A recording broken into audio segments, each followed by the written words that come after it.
नमस्कार। फिर से स्वागत करती हूँ आपका मेरे चैनल शैलजा टीचर्स में।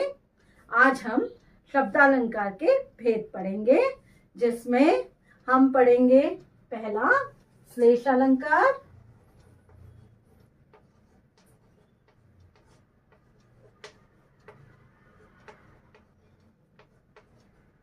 और दूसरा वक्रोक्ति अलंकार,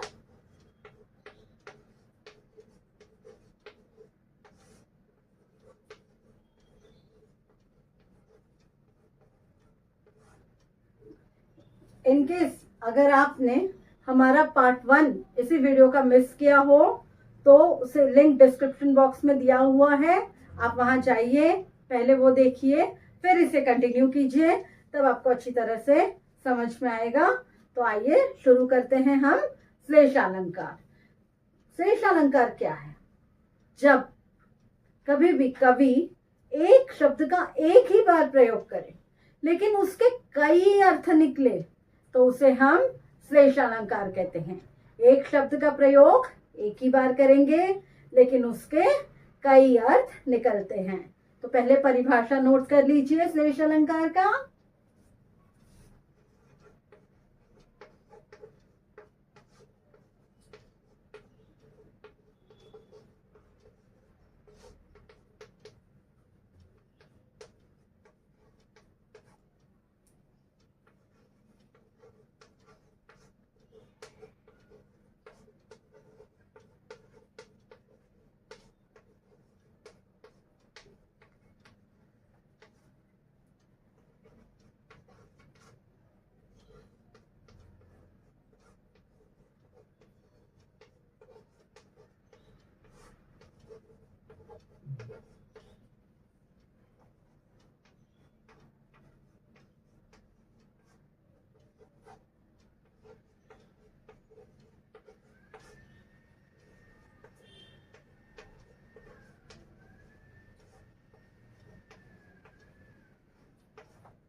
जब कभी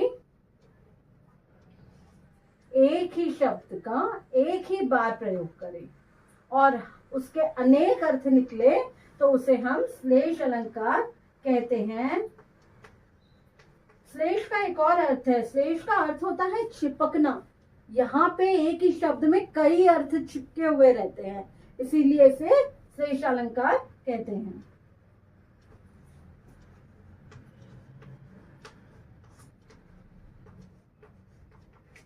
आप इस परिभाषा को नोट कर सकते हैं। तो चलिए श्लेष अलंकार के उदाहरण की तरफ चलते हैं। रहीमन पानी राखिए,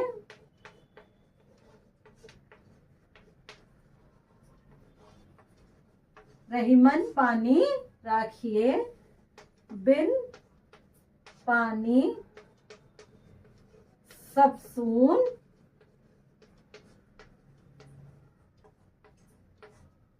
पानी गए न उबरे, पानी गए न उबरे, मोती मानुष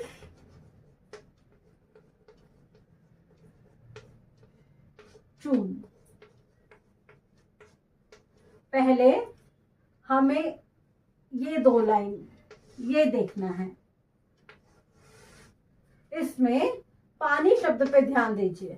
यहाँ पानी का प्रयोग एक ही बार हुआ है, लेकिन जब उसे हम मोती, मनुष्य और चूने से मिलाकर देखेंगे तो तीनों बार पानी के अलग अर्थ है। रहीमन पानी रखे, रहीम कवि क्या कहते हैं? पानी रखना चाहिए। आखिर इस पानी से क्या उनका अर्थ है हम आगे देखेंगे। बिन पानी सब सून, बिना पानी के सब सूना हो जाता है। ऐसा क्यों कह रहे हैं रहीम कवि? और पानी से आखिर क्या तात्पर्य है? पहले मोती के संदर्भ में जब पानी की बात आई तो मोती के संदर्भ में मोती की चमक है। यहाँ पे मोती के संदर्भ में जब रहीम कवि बोल रहे हैं कि पानी के बिना मोती की चमक चली जाती है और मोती उतना अच्छा नहीं दिखता। दूसरा, मानुष अर्थात मनुष्य। मनुष्य के संबंध में पानी जो है उसका अर्थ है मनुष्य की इज्जत। जिस तरह बिना पानी के मोती की चमक चली जाती है, अर्थात मोती पानी में ही होता है, इधर उधर नहीं। और अब मनुष्य की इज्जत, अगर मनुष्य की इज्जत चली जाए तो क्या होगा? वो मनुष्य जो है, उसकी इज्जत अगर चली जाए तो वो उस मनुष्य की कोई वैल्यू नहीं होती। इसीलिए जो है हम कहते हैं कि पानी जो है मनुष्य के संबंध में इज्जत है।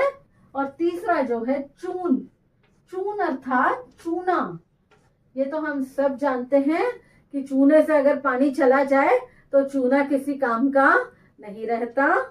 तो इसमें चूना अर्थात चूने में जो पानी शब्द का प्रयोग किया गया है वो जल। पानी अर्थात जल, जल का उसका अर्थ जल है। रहीम कवि कहना चाहते थे कि पानी रखना चाहिए और पानी का तीनों के संबंध में 3 अलग बातें बताई। अगर मोती में पानी नहीं तो उसकी चमक खत्म, अगर मनुष्य में पानी नहीं अर्थात मनुष्य में इज्जत नहीं तो उसकी वैल्यू खत्म, और चूने में अगर जल नहीं अर्थात पानी नहीं, यहाँ पानी का अर्थ पानी ही है, तो चूने में अगर जल नहीं तो चूना किसी काम का नहीं रहता। तो इस तरह से ये उदाहरण, हम अब अगला उदाहरण करेंगे, ये नोट कर लें। चलिए चलते हैं दूसरे उदाहरण की तरफ, इससे भी आप समझ सकते हैं। देखिए, चरण, धरत,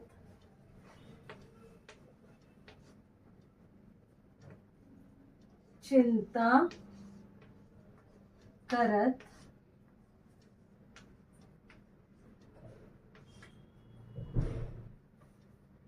चित्रित चारियों ओर, चित्रित चारियों ओर,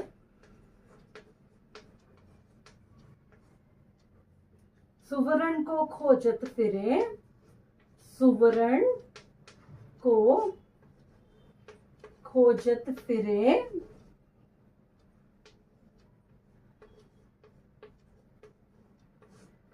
खोजत फिरे कवि व्यभिचारी,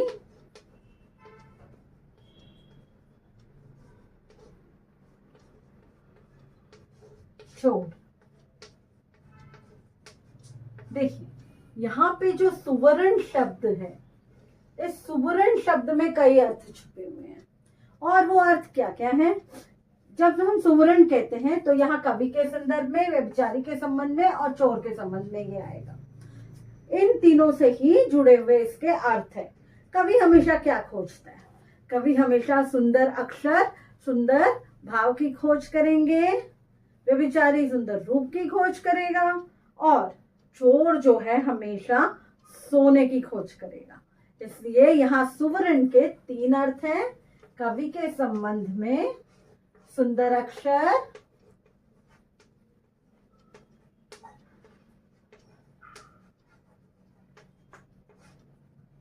व्यभिचारी के संबंध में सुंदर रूप,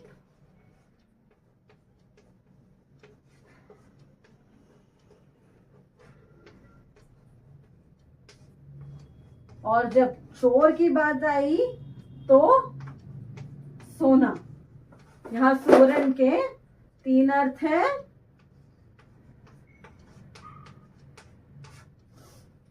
चरण, धरत, चिंता करत, ये तीनों जो क्या करते हैं? दूसरों के पैर पकड़ लेंगे, चिंता करते रहते हैं, हमेशा उसी एक बात के बारे में सोचते रहेंगे। चित्रित चारों ही ओर, चारों ओर अपने मतलब की चीज ढूंढते हैं। कवि हमेशा सुंदर अक्षर, सुंदर भाव, सुंदर चीजें जिससे उनका काव्य और अच्छा हो। व्यभिचारी हमेशा सुंदर रूप खोजेगा और चोर हमेशा सोना खोजेगा। इस तरह सुवर्ण शब्द में 3 अर्थ छिपे हुए हैं, और इस तरह से ये शेष अलंकार का उदाहरण है। इसे आप नोट कर लें। तो चलिए आगे बढ़ते हैं। अब अगला अलंकार है वक्रोक्ति अलंकार। वक्रोक्ति अलंकार क्या है?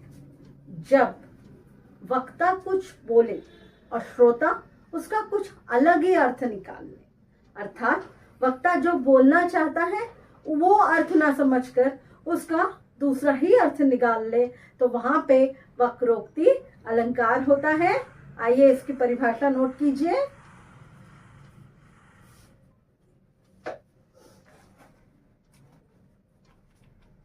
जहां पर वक्ता के बोले हुए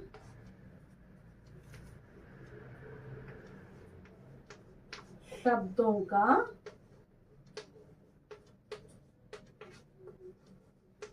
श्रोता गलत अर्थ निकाले, गलत अर्थ निकाले, वहां वक्रोक्ति अलंकार होता है।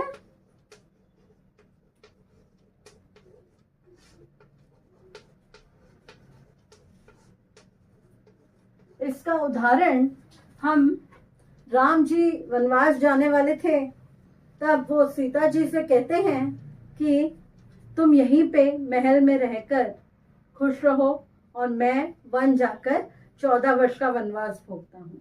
तब जो सीता जी ने कहा, वो क्या कहा कि मैं सुकुमारी नाथ बन जोगू, तुम ही उचित तप वो कह भोगू। वो ये उनका कहना था कि आप वन जाकर जो तपस्या करेंगे, मुझे आप सुकुमारी समझ रहे हैं, इसलिए आप वन जाकर तपस्या करना चाहते हैं और मुझे महल में रहने के लिए कह रहे हैं। लेकिन उसका स्वर इस तरह से सुनाई दिया कि वो कह रही हैं कि मैं भी आपके साथ वन चलूंगी, मैं महल में नहीं रहूंगी। तो इसका यही उदाहरण है, वक्रोक्ति अलंकार का ये उदाहरण आप नोट करें।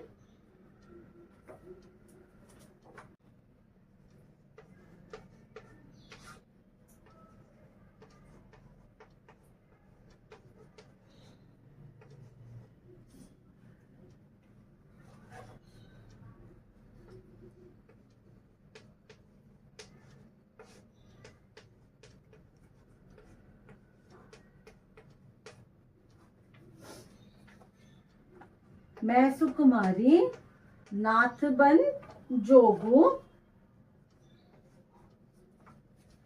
तुम ही उचित तप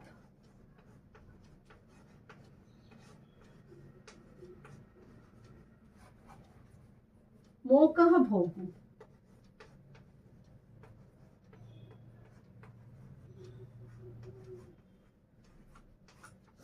देखिए, वो कहते हैं कि तुम सुकुमारी हो, तुम्हें यहाँ पे ही रहकर महल में मेरे माता पिता की सेवा करनी है। तो वो कहना चाहती है कि मैं महल में नहीं रहूंगी, मैं आप जहाँ मैं वहां आऊंगी। इसीलिए वो कहती है मैं सुकुमारी हूँ, नाथ बन जोगो, आप जोगी बनकर वन में चले जाएंगे। तुम ही उचित तप, आपके लिए तपस्या उचित है और मेरे लिए भोग।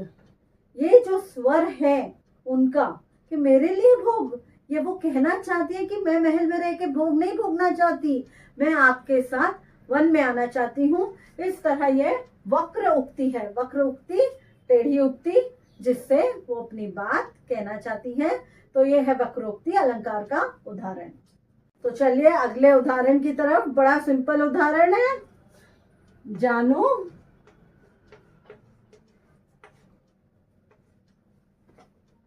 जाओ मत,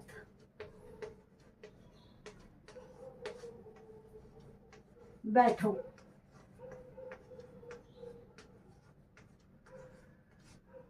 अब इसे कितने तरह से बोला जा सकता है। जानू जाओ, मत बैठो।